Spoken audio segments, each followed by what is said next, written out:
bawa lari duit artis.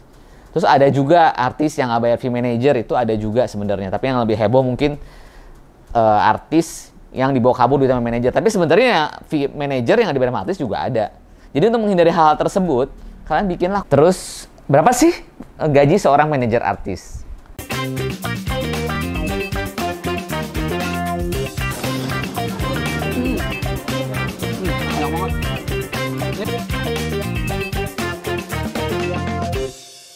Halo, gue Rizky, founder The Bliss Entertainment.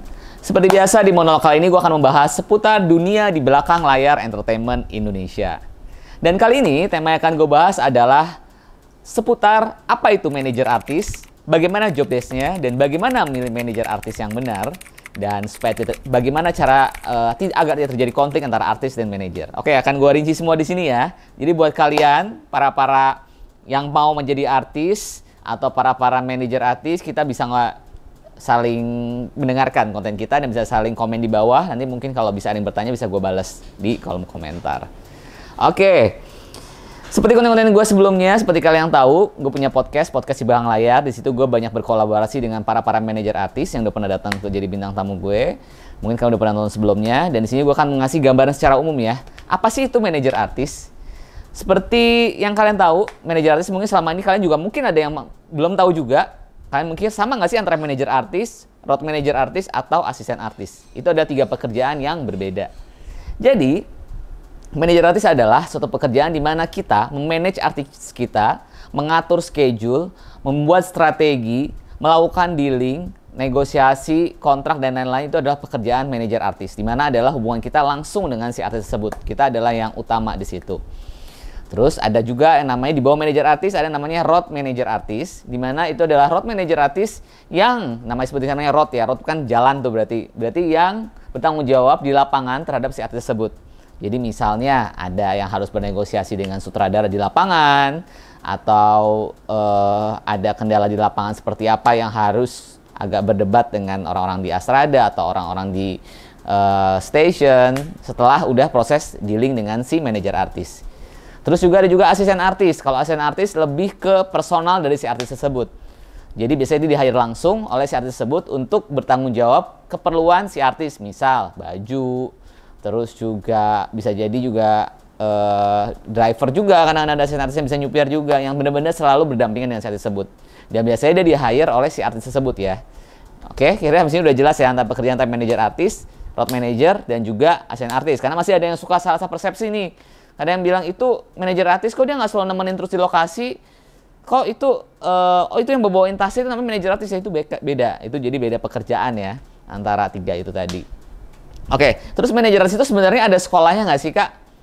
Sebenarnya gue sendiri adalah sebagai sarjana dari matematika, jadi emang bukan jurusan permanajemenan artis. Jadi sebenarnya dan teman-teman gue juga kebetulan gue di Imarindo, mereka juga rata-rata dari kuliah yang jurusan berbeda-beda yang gue kenal ya. Teman-teman gue di TV juga rata dari kuliah yang ada jurusan teknik malah jadi manajer artis, ada yang kerja juga di entertainment. Jadi memang gak ada jurusan khusus untuk menjadi seorang manajer artis. Tapi menurut gue adalah menjadi seorang manajer artis kita perlu pengetahuan, knowledge yang cukup baik tentang yang pasti tentang dunia entertainment kita harus tahu. Terus juga bagaimana kita bisa memanajemen, karena kita harus ngerti namanya manajemen waktu, manajemen resiko, terus juga ya manajemen lainnya lah ya yang berbau manajemen. Terus juga kita harus ngerti ekonomi juga, budget. Ya, kita harus tahu kan masalah negoan artis. Nanti kita juga di situ kita juga harus belajar tentang masalah pajak. Terus juga yang penting juga kita juga harus tahu psikologis. Ya, jadi kita harus karena apa? Hubungan kita adalah dengan si artis. Jadi kita harus belajar psikologis si artis tersebut. Harus tahu karakternya. Ya, jadi menurut gue sebenarnya jurusan yang sebenarnya kalau bisa dibilang jurusan yang paling cocok untuk menjadi artis di kuliah itu mungkin ilmu komunikasi, karena komunikasi ya. Manajemen, bisa psikologis juga, psikolog juga, terus juga ekonomi juga bisa mungkin, ya matematika kayak gue juga kepake juga ilmunya untuk hitung-hitungan dan logika berpikirnya. Jadi nggak ada jurusan khusus ya untuk menjadi seorang manajer artis. Tapi yang paling penting adalah kita harus punya teman yang luas, pergaulan yang luas. Karena berhubungan dengan apa? Karena berhubungan dengan kita komunikasi kita dengan klien, dan juga kita bisa ngebuka link juga buat demi artis-artis kita juga. Oke, terus juga ada pertanyaan yang muncul, Kak, gimana sih seharusnya jadi manajer tersebut? Jadi gue ada beberapa teman lah yang pada pengen jadi manajer artis. Gue punya beberapa teman-teman TV yang pada pengen, gimana sih jadi manajer tersebut? Gimana sih cara jadi manajer artis? Oke, sebenarnya nggak ada cara khusus ya untuk jadi manajer artis. Yang paling penting adalah, kalau menurut gue, kita harus bener-bener, kalau gue pribadi punya feeling dengan artis yang mau gue pegang. Ya, jadi udah punya feeling dalam arti apa? Gue punya keyakinan kalau si artis tersebut kita pegang, itu dia kira-kira bisa maju sama kita, bisa sejalan, bisa selaras dengan kita. Kalau kasarnya, kalau gue bilang, kita tuh harus kawin dengan si artis. Karena apa? Kita bakal jalan terus nih dengan si artis tersebut, gitu loh. Dan maaf, ibaratnya yang kita jual ini adalah jasa artis, bukan kayak barang, dimana artisnya adalah manusia. Jadi emang punya rasa, punya pikiran. Jadi nggak bisa yang sembarang-sembarang. Kalau gue sih pribadi ya, baru ketemu nih di mall, mau nggak lu jadi gue manajerin? Cocok lihat ada nih, kayak ini potensial, mau gue manajerin. Kalau gue pribadi tidak seperti itu. Jadi kalau gue lebih ke, gue harus kenal dulu dengan si artis tersebut secara mendalam. Gue tahu dia siapa, lingkungan keluarganya seperti apa. Kalau gue ya, psikologisnya kira-kira seperti apa. Karena apa? Kita mau pegang si artis tersebut jangka panjang. Jadi nggak hanya yang sembarang-sembarang, nggak kenal siapa, cucuk-cucuk gue jualin, gitu loh. Karena apa? Kalau kebanyakan, kalau menurut gue ya, orang-orang yang nggak kenal secara pribadi dengan artis itu, yang pengalaman beberapa teman-teman gue itu biasa rata jadi manajernya nggak bertahan lama. Karena apa? Dia kurang mengenal secara detail dengan si artis tersebut yang dia jual. Jadi kalau kita punya pengetahuan yang luas tentang si artis yang mau kita jual nanti, kan kita jual ke klien juga enak. Terus juga hubungan kita sama si talent juga, komunikasi kita juga udah enak. Kita udah tahu background ini seperti apa. Jadi pengetahuan kita juga akan lebih jauh dan akan ngaruh ke penjualan. Gitu ya kira-kira ya. Terus juga gimana sih cara jadi manajer artis? Yang pasti tadi udah jelasin kurang lebih gambarannya tentang masalah background pendidikan, tentang yang hubungan gimana artis. Tapi menurut gue yang paling penting selain kita kenal harus kawin dengan artis kita juga harus punya rasa kepercayaan. Kepercayaan itu penting. Karena apa? Ini hubungannya dengan uang. Pada akhirnya artis akan dapat kompensasi dan kita sebagai manajemen akan dapat percentage. Ya, jadi kita memang harus benar-benar yakin dan punya kepercayaan. Caranya gimana? Kalau gue biasanya, kalau untuk kontrak, biasanya kita saling transparan. Kita terbuka. Misalnya, ini acara ini lo fee-nya segini. Atau kalau memang beberapa ada event yang memang nggak ada kontrak, biasanya gue kirim bukti WA, nih dealnya segini. Masalah pembayaran di mana? Transfer kemana biasanya itu bebas. Tergantung gimana kalian deal-dealan antara kalian dengan artis dan manajer. Apakah pembayaran ditransfer ke manajer, habis itu persentage ditransfer ke artis, selalu dipotong manajemen fee, apakah ditransfer ke artis, nanti manajemen fee kita manajer ditransfer oleh si artis, itu bebas. Dan alangkah baiknya nih ya buat para calon artis yang mau nyari manajemen, alangkah baiknya kalian pakai kontrak antara artis dan manajer. Apalagi kalau kalian baru-baru kenal, yang belum terlalu kenal deket ya, alangkah baiknya kalian pakai kontrak. Karena apa? Ini tujuannya lebih ke keamanan kalian. Di situ kalian jelasin tuh gimana job desk-nya antara artis dan manajer, hak dan kewajibannya, pembayarannya transfer kemana. Jadi kalau misalnya amit-amit ada yang kalian tahu lah, sekarang banyak juga berpemberitaan yang katanya ada manajer bawa lari duit artis. Terus ada juga artis yang nggak bayar fee manajer, itu ada juga sebenarnya. Tapi yang lebih heboh mungkin artis yang dibawa kabur duit sama manajer. Tapi sebenarnya fee manajer yang dibayar sama artis juga ada. Jadi untuk menghindari hal tersebut, kalian bikinlah kontrak. Karena hubungannya sama uang dan kedepannya jangka panjang kan. Supaya hubungannya baik, alangkah baik kan pakai kontrak. Terus yang disepakati oleh kedua belah pihak, di tangan materai dan kedua belah pihak antara artis dan manajer. Gitu ya kira-kira ya.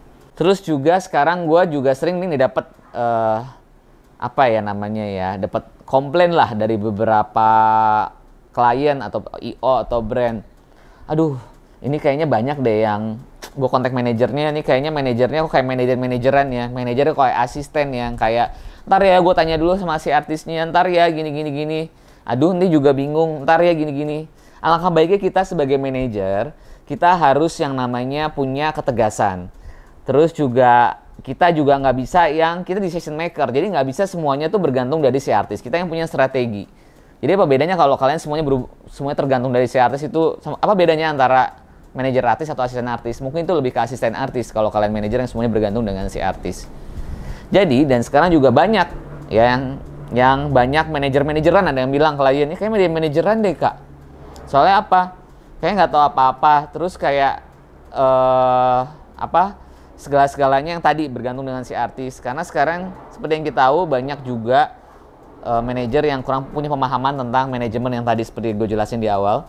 Jadi banyak juga yang kayak kita punya anaknya pengen kita orbitin, kita orang tua jadi manajernya, dan kita kurang punya pengalaman tentang di bidang permanajemenan. Akhirnya berdampak klien juga agak kerepotan dalam masalah penegosiasian, dalam masalah komunikasi gitu loh. Nggak ada yang salah jika kalian memang baru mau belajar jadi manajer artis, tapi alangkah baiknya kalian bergabung dalam komunitas lingkungan yang benar-benar permanajeran artis. Contoh kayak komunitasnya di kita ada namanya Imarindo, di Ikatan Manajer Artis Indonesia. Biar kalian paham dan kalau kalian ada apa-apa di lapangan, kalian bisa saling berkomunikasi di situ. Jadi kalian jangan sampai menutup diri dengan para permanajeran artis ini, supaya kalian terhindar dari hal-hal yang kurang lebih tadi yang udah gue jelasin ya. Di manajer artis ini, apa sih perbedaannya antara manajemen artis dan juga personal manager artis? Oke, kalau untuk bisnis entertainment ini sendiri, ini namanya manajemen artis. Karena kita menaungi beberapa artis, nggak hanya satu artis. Jadi berarti kita rumahnya untuk si artis. Sedangkan kalau personal manager, itu biasanya lebih ke personal untuk si artis, satu artis saja. Ya, kira-kira seperti itu. Dan mereka biasanya nggak pakai badan hukum, dan karena mereka personal antara si artis dan si manajer, atau mungkin juga mereka pegang mungkin 1-2 lingkungannya si artis tersebut. Itu namanya personal manager, nggak pakai badan hukum. Terus berapa sih gaji seorang manajer artis? Oke, ini pertanyaan yang sering muncul ke gue. Biasanya berapa sih Ki? Lu dapat gaji nggak bulanan? Lu persentasenya berapa sih? Ini beda-beda ya. Jadi buat kalian perlu kalian tahu. Untuk personal manager itu biasanya mereka akan dapat gaji plus komisi. Ya, karena mereka hanya eksklusif nih, hanya pegang satu artis saja misalnya rata-rata gitu ya. Jadi mereka dapat gaji bulanan juga, dan juga dapat komisi. Komisi itu beraneka ragam. Bisa 10-20% biasanya kalau dapat gaji ya. Tergantung si artis tersebut popularitasnya seperti apa. Bahkan ada juga artis yang udah terkenal banget, dia sistemnya yang memang hanya gaji aja tapi gajinya besar si manajer itu. Kalau misalnya dapat iklan-iklan baru dapat, misalnya tergantung negosiasinya antara si personal manager ini dengan si artis. Tapi kalau misalnya manajemen artis itu standarnya bisa 20-35% mungkin ya, atau 20-30%. Biasanya itu tergantung dari apa? Tergantung dari artis yang dipegang. Kalau artis yang dipegang cucuk datang udah yang besar banget, yang udah nilai jualnya juga udah tinggi, tiba-tiba langsung suruh pegang, ya biasanya dia bisa kecil manajemen fee-nya. Tapi kalau yang pegang artisnya dari yang masih dari setengah bawah, biasanya itu lebih gede manajemen fee-nya. Kira-kira seperti itu ya. Terus juga ada pertanyaan, gimana sih Kak Rizky cara menghindari terjadinya hal-hal negatif antara artis dan manajer? Oke, kurang lebih tadi udah jelasin ya gambarannya di awal juga. Perlu adanya kontrak kerjasama untuk terhindar terjadinya konflik. Terus juga jangan sembarang langsung cucuk baru kenal, langsung lu manajer gua, lu artis gua. Kita emang perlu kenal lebih baik, kenal lebih dekat, kenal secara personal, harus kawin. Terus juga perlunya keterbukaan untuk masalah nominal, masalah antara artis dan manajer. Terus juga kurang lebih itulah ya gambarannya. Terus juga ada pertanyaan nih tadi di IG gua, Kak Rizky selama jadi manajer artis pernah nggak sih ada masalah dalam arti nggak dibayar sama klien, pas kita kerja sama artisnya di kontrak nggak dibayar? Gue sih nyaris pernah, tapi puji Tuhannya sudah teratasi.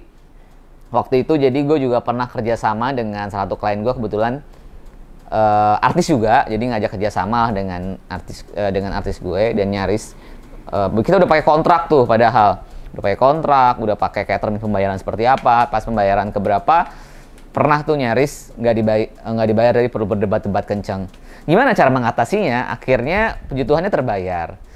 Nah itu tadi udah gue jelasin di awal juga tuh kurang lebih. Cara mengatasinya adalah Kebetulan gue kenal dengan orang-orang terdekatnya si artis tersebut. Karena waktu pas zaman gue kerja di TV, gue kenal dengan orang terdekatnya. Jadi gue menghubungi lah. Gue tahu kayak rumahnya si artis tersebut di mana, manajemennya itu di mana. Kayak gue terus menghubungi walaupun sempat nggak direspon, sempat apa segala macem. Dan bahkan gue nyaris hampir juga kirim somasi. Waktu saat itu gue udah menyiapkan karena nominalnya lumayan yang nyaris nggak dibayarkan. Tapi puji Tuhannya akhirnya setelah kita ngobrol bareng, duduk bareng, berhasil ditemui dengan kepala dingin, walaupun dengan perjuangan yang panjang, akhirnya dia membayar.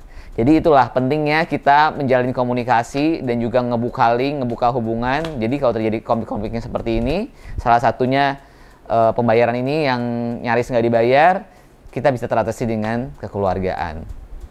Kira-kira itu ya penjelasannya. Kita ada kepikiran, gue sama tim Bris Entertainment ada kepikiran pengen buka kelas tentang seputar bagaimana cara menjadi manajemen artis yang baik, atau juga gimana cara kita terjun di dunia bisnis entertainment dengan membuat kelas online ya. Kita akan bikin kelas online bagaimana untuk strategi membangun bisnis entertainment dan juga menjadi artis manager. Kira-kira kalian setuju nggak kalau gue bikin kelas itu? Komen di bawah. Kalau jika banyak yang mau, kita akan bikin kelasnya, kelas Zoom. Oke? Oke, thank you banget. Kira-kira seperti itu ya penjelasannya seputar manajer artis. Kalau kalian ada pertanyaan lagi, kalian boleh langsung DM ke Instagram gua @rizky_bris atau juga follow di TikTok gua sama Rizky Bris. Jangan lupa tonton konten gue yang lain, hanya di Bisnis Entertainment, podcast di belakang layar, atau mabar. Bye-bye!